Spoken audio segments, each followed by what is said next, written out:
Rabbits too. Oh yeah, well, with squirrels and chinchillas and fish and snakes and iguanas and. See, he comes to work to be relaxed and Oh, get I away see. from all the animals. It's much Yeah. quieter at the clinic than it is at home. Yeah, it takes us about an hour in the morning for my wife and I to take care of feed everybody. and Yeah. take care of everybody. Mhm. And then, can you leave a bird alone for a few days if you go on a trip? Like you could leave a cat with food and water? Yeah, you could. Make sure that they have, a good enough water supply. Problem is, a lot of times they mess in their water, so you'd want to have maybe several water supplies if you're going to be gone for 3 days or something, so that they have at least hopefully one fresh water. They don't do well out of the bottles either, many of them. Some birds can Some drink. will, yeah. That's how you can't predict this species or that species. The bottles are nice because they keep the water clean, but they don't all want to drink out of it. I've seen a couple birds just kind of look at it like, well, what's that? So you'd have to train them to do that. Yes. Yeah, yeah. And how often should they be bathed? Oh, well, as often as they'd like to. Oh, okay. That's up to them. You know, You'd say, gener- well, I wouldn't bathe Some birds a dog every like day. water. Other birds can't stand it. Generally, we have a larger dish of water than we have here. And they decide they want a bath, they just stick their heads in and start taking a bath. And so it's as they want. Okay. There's usually a pretty big dish in there for them. And how often would you trim the beak? It's something a lot of people never heard about. Do you have to do that with a parakeet too, or just with something like this? Again, it depends on the bird. Many birds, well, what we recommend is in every bird's cage, we put in what's called a cuttle bone. It's a source of calcium, good for their nutritional stability, and it's also something rough that they can kind of, as they chew on it, it'll wear their beak down. Some birds will not use their cuttle bones. For those particular birds, we have to then trim or file their little beaks down. And we brought along some of our little bird implements to give you a demonstration of what we do. Some birds are very easy to handle. Some are very difficult. If you're handling a big bird at home, like an African gray parrot, if those little guys get mad, they can take your finger off right through the knuckle. Cockatiels and parakeets, they can hurt, but they're not going to do any serious damage. So for the bigger, heavier birds, I always wear and recommend people wear heavy-duty, thick. These are welder's gloves. These are very heavy gloves, okay. And you need the And they can protection. crunch you through that. They can. Oh yeah, a big bird. That's like it'll slow them down a little bit. We put apple branches in a lot of our cages so they can chew on those types of things as well. And some birds that have chronically growing beaks that are not matching right could have liver problems. They can have Vicidicine beak and feather disease. They can have mite problems. A number of these kind of things will cause abnormalities of the beak as well. But if they have a lot to chew on, they may not never ever need it. And if they have good healthy bird. How old would they be before you'd start a thing like that? What would you recommend? As needed. Well, As actually, needed? Yeah. it depends. Like another reason you might want to trim the beak is on somebody like him if you wanted to try and train him. One of the things you might want to do is clip the wings so that he can't get away from you. If he can't get away from you, he's more apt to kind of adapt to you. And the second thing is if you trim his beak and blunt it, then he can't put holes in your fingers, so you can sit there and let him bite on you. And once he gets flustered, the fact that his biting doesn't do anything, they kind of start to settle Trains down. him So not to do it again. Yeah, settles so him you down. just keep chasing him. Of course, the cockatiels, is a very big thing I've seen in the stores. I've talked to some of the salesmen that the hand-raised or the hand-fed ones are much friendlier, much nicer than the ones who are not. Yeah. That's definite. Each one has a personality like kittens and Yeah. puppies. You look at some puppies are jerks to begin with, and that's how they're going to be, and some birds are like that. But generally, yeah, definitely. We usually let mom and dad take care of the birds for, about 3 weeks, 2.5 weeks. And then we start taking them out and hand feeding them. Do you feed them worms or No, just no. food? We That's Yeah, the babies- robin redbreast. Yes. No, I know, but I'm sure there are other people too that picture little teeny birds like that, begging for a treat or something. Yeah, well, no, we use a combination of Gerber baby foods, high protein mainly, and then mix it with some of the other cereals. They have some AV Start that you can use. Sometimes that's a little sticky, but you have to just make your mixture right. And then you would teach them to. Well, we hang on to them and have a syringe, just like with the office, kind of put it in there, and it takes about a day and a half, and they get the idea, and then they're all over you trying to get their breakfasts and dinners and lunches, and of course it's quite often you have to start feeding them then. My wife ends up taking them to work with her half the time. Oh, so. I was going to say, do you take him to bed too? Well, not quite to people bed, take but, the dog to bed or the cat. I'd be afraid I'd roll over and, I find a know, small that's what I- feathered friend flat. That's what I was thinking. Are we going to do a little demonstration? Well, you feel gutsy, Doctor? Oh, sure. Well, one of the things you do, a lot of times when you're trying to catch a bird in a cage, oh, poor Viv's over here going, oh my God, she can't take it when the birds flutter. This is her bad time. What we do to try and catch them, because they fly around the cage, is get your hand so you're about ready to grab, you know where he is, you turn the light off, and then they sit still and you can grab them. So we'll cover this a little bit. Okay. It probably won't be quite dark enough.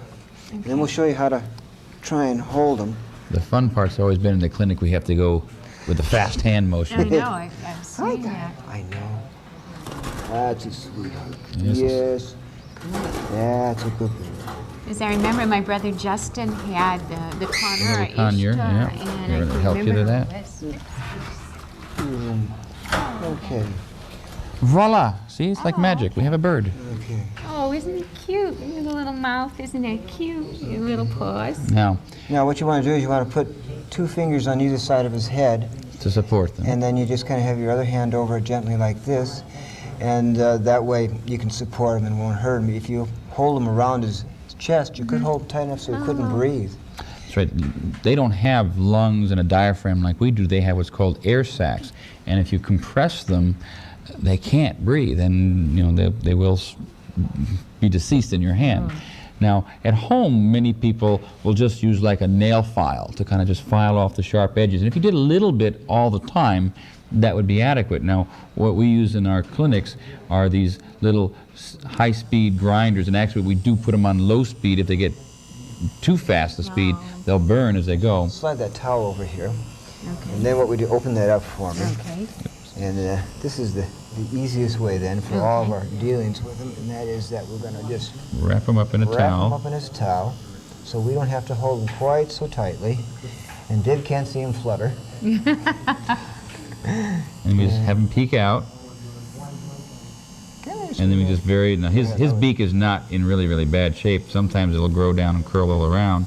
Okay. And I'll support him, and see what we'll just do is just gonna chip off that little point.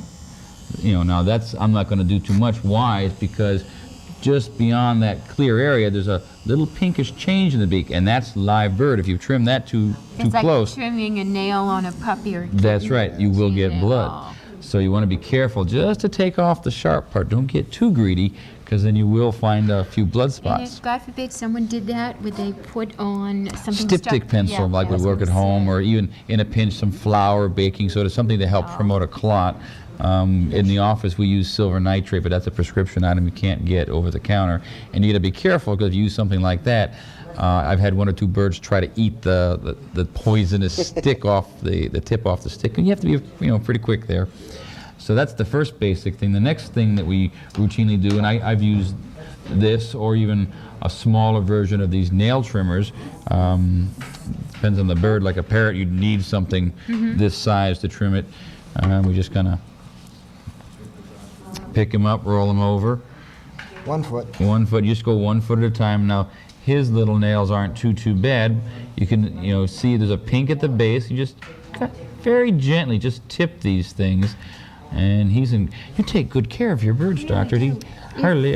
If you had a few of these birds at home, for instance, and you let them walk around your kitchen and you had a floor, would they not have to have their nails done then, because it would wear down? No, or they would still do. They would still. Actually, I think one of the better gimmicks I've seen is they have these little perches with like sandpaper on them, so the birds will sit on them and kind of wear their nails down by grasping that way.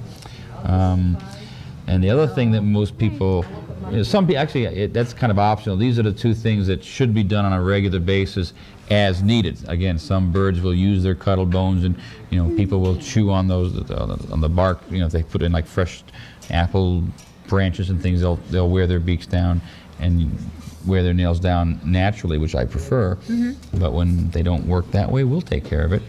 The next thing we do for people who want to keep their birds kind of quiet is to trim the wings.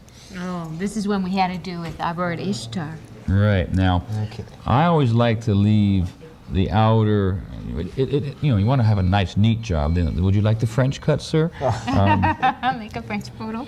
Well, in a way, I guess. I always like to, no, come back, Ishtar. I like to leave the last 2 or 3 primary flight feathers out so that, oh yes, and his little mouth works well. Doesn't it? Yes. Got you, Dave. Glad that you always do the beak first, Yes. too. Now, let's, Okay. here we go. Got him. Okay. Okay. Wear your gloves. Or Or ignore the pain. What I like to do is leave these outer feathers so that when he curls his wing back, it looks like he Still has a is full natural.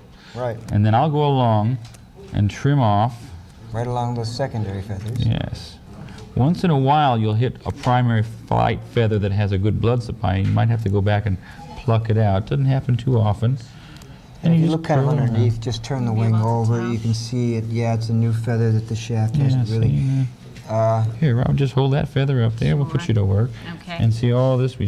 I always like to use blunt scissors in case the little guy wiggles or kicks. We don't end up trimming the bird, just the feathers. They are not always very cooperative. But so that's with these blunt-ended scissors, I can't do any Side harm. one. No, let's just have a little neatness here. There we go. Okay. And there's one side. Now, appropriate of today's news from page 2. Okay. That's a good little Ishtar. My bird used to be so insulted. Remember, she used to walk around in a circle after she was done because she couldn't fly. They have very distinct personality. I remember that bird did not like me. Oh, she Nice try, hated- you. Oh, you only remember. There we go.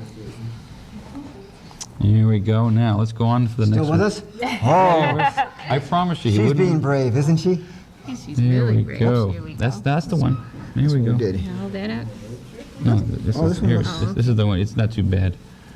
Here we go again, and again we pull it out, and again you count 1, 2, 3, and you go right at the junction of the primary flight and the secondary flight feathers. Again, neatness is everything.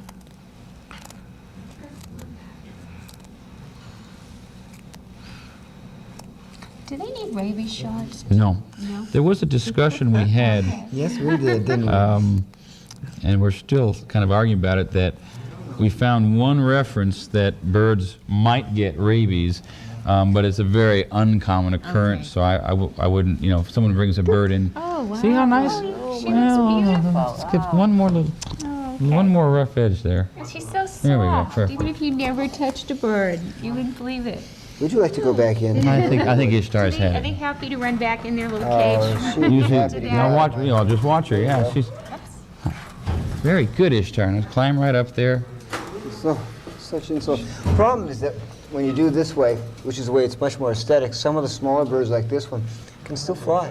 They're so light, Yeah. Yeah. So that then you have to take off the last the last one or two, although. feathers as Now, well. if some one of them gets outside and you get it back, would you recommend that it be checked over in case it could catch something from No, the bird but I would outdoors? recommend that, as with Food, with water, any keeping real them warm, yeah. sick bird, one of the first things you want to do is crank the temperature up.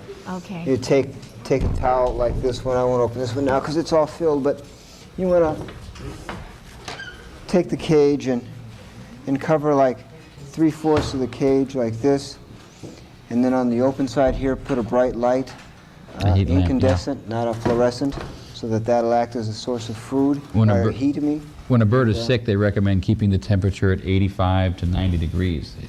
The heat is very important for their recovery. Yes, and how warm would you normally keep a bird like Ishtar? oh, it varies. They can get down to You know, 'cause it's- 60s, yeah, I've seen a few 65, people, provided it's not a quick thing. Room temperature, basically. temperature. Yeah, if it's going to drop, usually we like to try and cover them at night when it's that type of a temperature. Oh, well, we had such a wonderful time and we learned so much, and I want to thank you very much Oh, for being our my guest, pleasure. Dr. Barron. That was such a pleasure. I really enjoyed it, and thank you again. My pleasure, This was a ma'am. pleasure. Didn't we have a good time? You know, every time I do these shows, this time goes by just much too quickly, so we have to come back and do it again. So Miss Charlie, you thank wanna you, come back? and have a good week. Yes, she's all set to come Only back. bit me once, no blood. Yeah. Oh, Thank that you was and take care. wonderful. Have a good That day. was a good day.